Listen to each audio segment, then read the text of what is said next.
I'm Aidan Thompson, and welcome back to this week's 2-minute drill. We start off this week with Lob City versus Ozone Boys as we see Paul McGuire finishing oop, getting 2 of his 21 points on the night. Cody Crawford hitting back-to-back threes. This was a hard-fought defensive battle. Zach Brooks with a nice assist to Pat Hogan for the slam. Hard-fought defensive battle. No team led more than 10 as you see Carly with the dunk. Another block from Cody Crawford. Great defensively. Ozone Boys were able to lock up Lob City. They've been playing great basketball these last 2 weeks. They got the win 54-48 and look forward onto their next week's matchup. The next game was Werewolves versus Halfway Crooks as we see Gino bouncing in the 3. Again, this was a very close game. Spence with the flush of 2 of his 17. And this was Sam Clifford's game as you see him with the acrobatic finish for 2 of his 34 points on the night. Jeff Winchell with the block. Another great Sam Clifford play. No team led more than 10 again in this game. As you see Spence Freeman with another great play.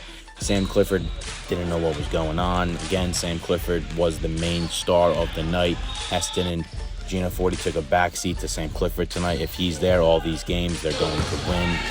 Again, great defensive effort, Jeff with the block. Werewolves pick up the victory, however, 68-62, and look on to their next week's match. Next up was Duyer's Boys versus Bogey Kicks. This game was a lot closer than all of us expected.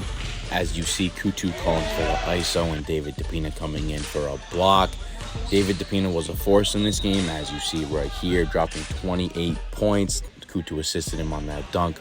Brian Yarcy also stepped up for 3 of his 17 right there.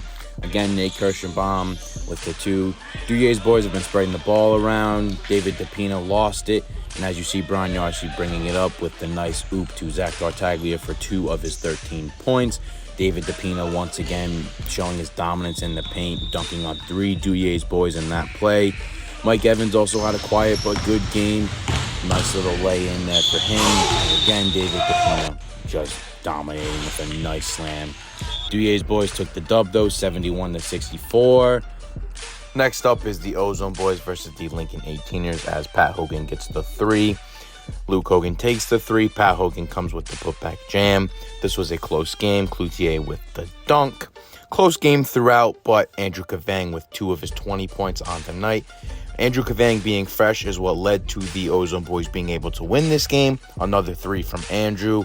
They were able to take the lead and even in the end seal the game with a block from Pat Hogan. The game would have been tied.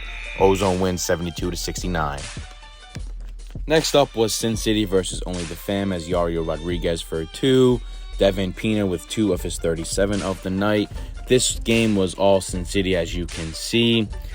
Only the Fam have been struggling throughout, and this play right here by Mike Bartholomew perfectly sums up their season.